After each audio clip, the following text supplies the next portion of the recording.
Hey yo, what's going on guys? It's your boy Scatino, aka Scat, and today we're going to be looking at Red Dead Redemption on the PlayStation 3 as part of my classics replay series that I'm doing at the moment on YouTube. Um, Obviously it's been a while since my last episode, which was of MotorStorm, but problems with my laptop, not being able to record any gameplay, everything just being fucked up basically, has really made it difficult. However, I have got a brand new laptop now, so we are back in business. And yeah, Red Dead Redemption is going to be the first one of the series going forward. And of course on PlayStation 3 as well. So hope you all enjoy. I'm just going to take you through some of my thoughts on the game. I didn't really think this through though when I recorded the gameplay, just because I've pretty much beat everything in the main game. So because it's like an open world game, it's quest based and everything like that, there's nothing really for me to show you. So other than me walking around talking shit, you know, just about my thoughts on the game, about my thoughts on Rockstar. It's a bit difficult in that respect. But I'll try my best. I hope you enjoy the gameplay of what I get to show you anyway. Because Red Dead Redemption is definitely one of my more favourite games of this generation, and in my opinion, it is definitely a classic in every sense of the word. I think it's possibly Rockstar's greatest game. That might, be a bit controversial to some, because obviously, we all know how well loved the Grand Theft Auto series is. And don't get me wrong, Grand Theft Auto Vice City is probably one of my favourite games of all time. But I think what Rockstar done with Red Dead Redemption in terms of character development, in terms of story, in terms of detail in a world that in one's mind could be quite empty due to it being a Wild West genre game. I think what they did here was absolutely stunning, and I think all the accolades, and all the praise that Red Dead got upon its release, I think it definitely was deserved. And I think in the year it come out, I think my game of the year was between Red Dead and Heavy Rain, but they're two really story heavy games. But I think because Red Dead had the gameplay and more of the fun factor, I think that just tips it in front of Heavy Rain for me. It's a fantastic game, really is a fantastic game. It's a beautiful open world game, and like I say, Wild West genre games, could have the potential to get quite boring, especially with it being open world, because there's probably not a lot to see and do. You can go for miles and miles upon, these barren sort of wastelands sort of thing. But I don't know, in Red Dead, whether it be the ambient music, John Marston's voice and the things he'd say, that just the detail in the environments. I mean, you can see now, just as we ride in this horse, the pure detail in the environment it's just a really great game to look at. It really is. This being the PlayStation 3 version, obviously there were issues with this version. I think more so than the 360 version, but I think both of them did have technical issues. But again, these are games that are really big in scope, so technical issues are to be expected. I remember some funny instances where the character John Marston, he'd like just fall through the environments and he'll get like stuck in the floor, things like that. But that's more of a problem, I think, with the engine that Rockstar was using. I mean, to be honest, I've never really been a big fan of this brand new engine that they created for Grand Theft Auto 4. Red Dead Redemption come out after Grand Theft Auto 4, but I think the way the characters move at times can be really sort of tank-like. I think, Nico in Grand Theft Auto 4 really didn't control well for me. I think Grand Theft Auto 4 as a whole did not really control well. Nico's character felt really too heavy. I didn't like the way the vehicles handled. It was more like, you know, the physics of him trying to be too realistic than more arcadey to make it a bit more fun, if you know what I mean.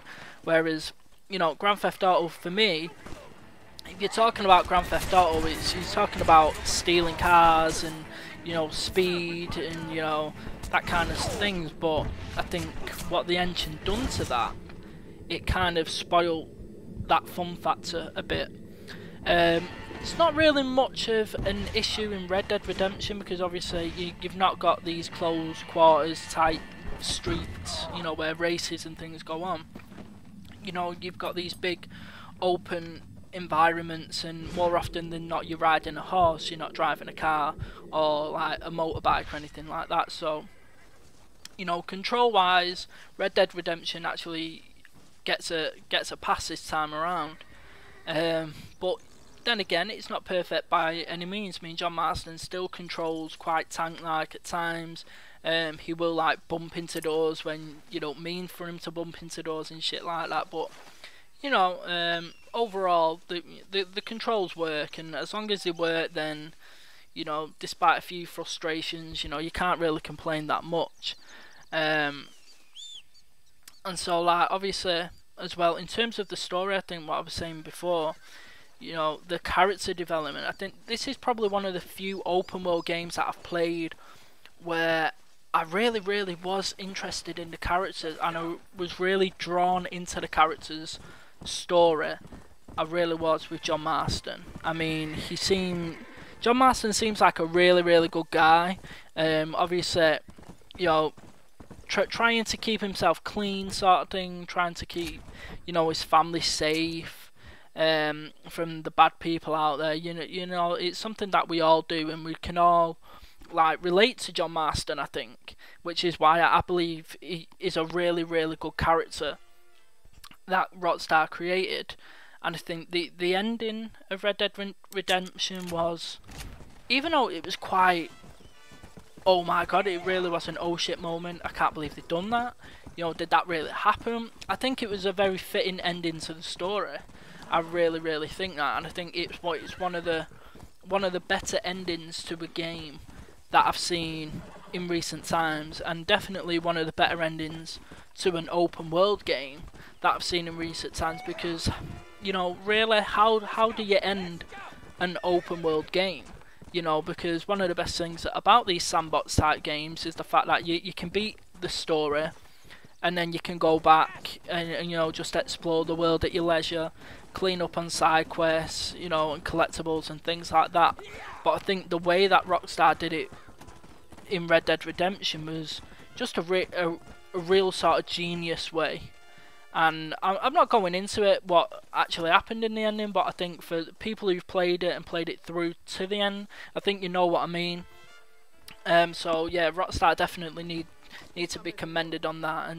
But just as, you know, the story and the characters were developing, you know, just from the get-go, you know, it was really good. I mean, the pace of the story as well was really good. You know, you probably wouldn't expect that from an open world type game, but, you know, it really was, you know, I wouldn't say like a fast paced sort of story, but it kept you involved, it kept you motivated to find out what was going on and things like that. I mean, gameplay wise as well, can't really fault it on the gameplay.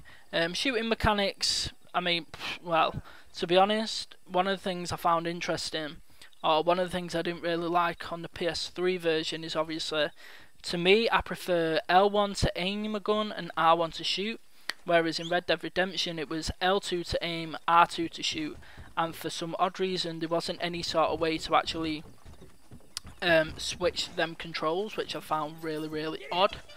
I don't know what that was all about, but it kind of, you know, it took some getting used to, I must admit, it really did. But, you know, that's the gunplay for you. And they've also got like this sort of dead, I think it's either dead aim or dead eye mechanic, which basically, it's sort of like a bullet time sort of thing. You know, it slows down time, it allows you to, you know, pinpoint accuracy on your aiming, basically. You know, if you want to aim for the head, blow off the head. If you want to aim for a leg, and like sort of disable the enemies, you can do that. And one of the rather unique things that they introduced in this game, well, to be honest, I'm not sure whether it was introduced in this game or if it was incorporated in Grand Theft Auto 4, was the sort of random generated events that occur throughout the world. These little sort of, I don't necessarily want to call them quests because they weren't big enough to be quests, but you'll notice every now and again that, you know, when you're travelling throughout the world, obviously because a lot of the time you're on horseback and it can take quite a while to get to your destination, certain things will actually happen in the game that grabs your attention, and like, you know, you'll have to go deal with it. We're actually coming up to one of these points now. You'll actually notice like a blue marker or something appear on my map, and that pretty much means a random event is about to happen, and you'll see what I mean just up here now. So there's the blue marker, and this is the guy, and this is what he does. So he's basically just trying to steal my horse right now. That's what he's doing. So that's kind of like a random generated event, and that does happen quite a lot. And I think, you know, I think the reason they incorporated that was because, like I was saying, because the world is so huge, a lot of time you're riding on horseback, it's to break up that monotony of going from place to place that could take, you know, quite a long time to actually get to, you know, to get to your destination. So it breaks up that, it keeps things interesting. You know, some of the, well, to be honest, it does get, even though it's randomly generated, a lot of it is sort of like the same thing. So like that guy, then he tried to pull me off the horse. You'll see that one over and over again. Or you'll see some sort of a damsel in distress who isn't really a damsel in distress. She appears to be one, so you get stuck up by bandits and then you got to take them all out. You know, things like that. Or you'll see someone in like a village attacking a woman, and you know, you need to go deal with them and things like that. But they do happen quite often. But again, like I say, it's to break up the monotony of, you know, going from place to place on the back of a horse. You know, even though riding that horse, you know, can be fun, because of, you know, you're going through the Wild West and the detail of the world and the way the horse actually moves. You know, to some people it can be repetitive. People may not like it because obviously there's not a fast track system in Red Dead Redemption like you'd find in sort of the Elder Scrolls or Fallout games, things like that. You know, there are ways to fast travel, but it's not just by, you know, me pressing start, going into the map, clicking on an area and fast traveling there straight away. You know, there are things you have to do in order to fast travel, like using trains, using like the carriages of people out in the village. And some of the, like, we're just arriving in Thieves Landing now. You'll also see, like, sometimes you'll get challenged to a duel. Now, I was actually going to show you this, but I kind of missed the opportunity. I do try to go back, as you can see, to see if I can like get it to restart so I can do this duel to show you. But unfortunately, like, I missed that window of opportunity, so we don't get to see that. But yeah, so of course it is a Wild West, so you are going to get challenged to duels. But which are fun. Again, it breaks up the monotony of things. And also when you go to these different areas, you know, there are little mini games that you can get to play. And I think you can get John Marston drunk. I'm sure you can get John Marston drunk. I think one of the funniest things is getting John Marston drunk in one of the taverns and then jumping on your horse and trying to ride your horse drunk. You know, absolutely hilarious. And that is something that they brought over from Grand Theft Auto 4, because it was always funny getting Nico drunk in one of the bars in Liberty City. So, I mean, to be honest, I don't even know where I'm going. I think I was trying to go to somewhere called Tall Trees or somewhere. But like I say, it was quite difficult just in this gameplay, just because obviously I've pretty much done everything there is to do in the main game. Every main quest, every side quest. I've not collected all the collectibles yet, but you know, it's not really something I wanted to show off. So basically what I do, I'm about to end this part of the gameplay and show off some of the DLC that was released for Red Dead Redemption, and it was actually called Undead Nightmare. So we're gonna go into that any second.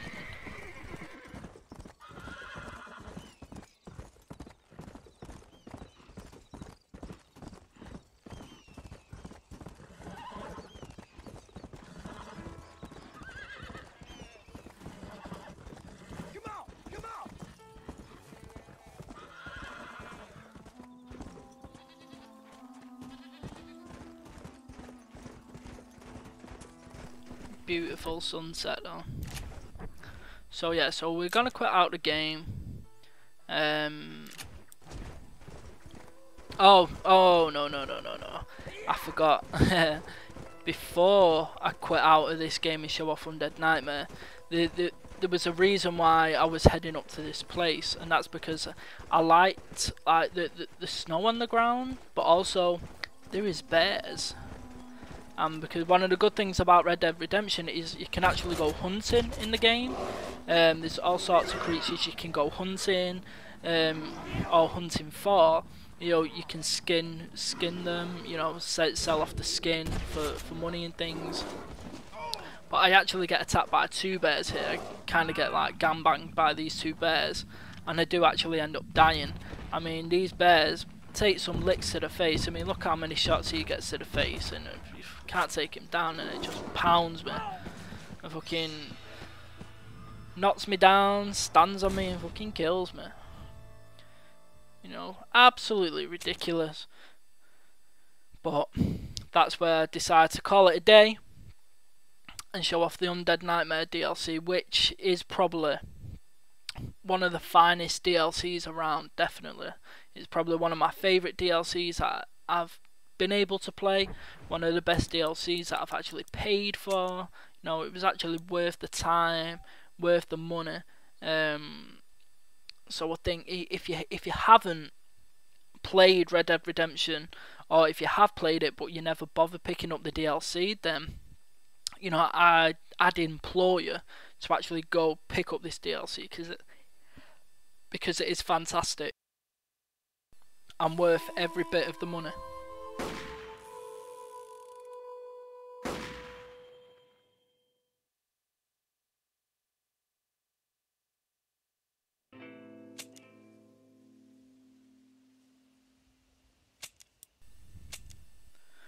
So here it is, Undead Nightmare. So basically, Undead Nightmare, you know, set again in the world of Red Dead Redemption. You do play as John Marston, but this time, you know, zombies have come back to life.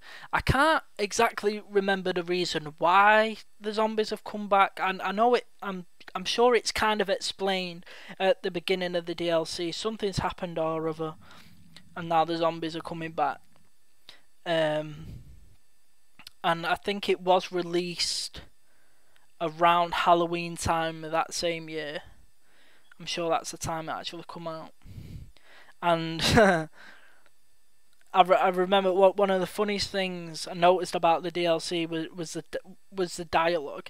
I remember I was in this village and I killed one of these walkers and I was looting him, and John Marston turns around with the line saying, "I looted you the last time you died." And I just found that absolutely hilarious. I don't know why, I just found it absolutely hilarious. I looted you the last time you died. You know, the last time you died.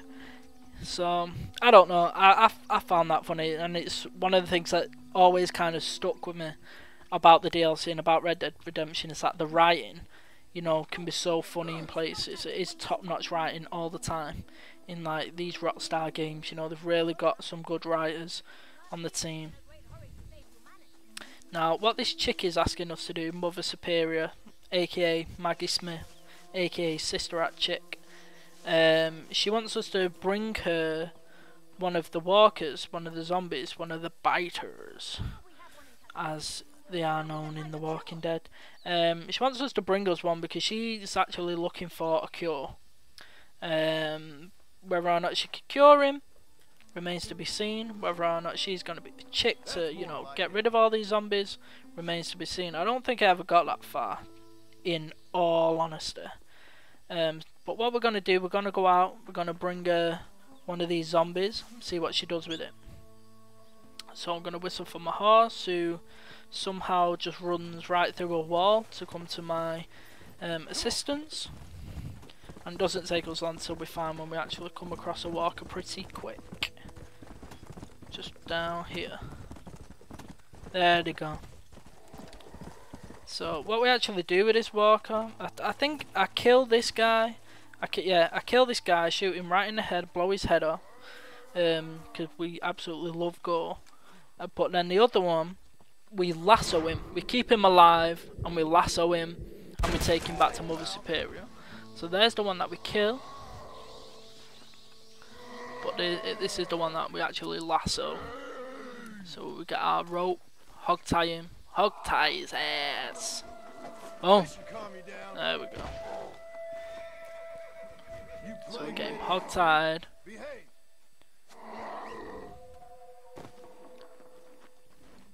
Boom, boom, boom.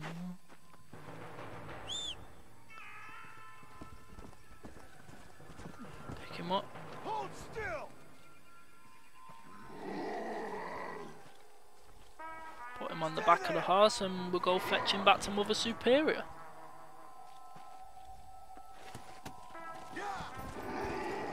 That guy's being sick and shit everywhere. Nasty ass. Nasty ass. Slow down. Easy.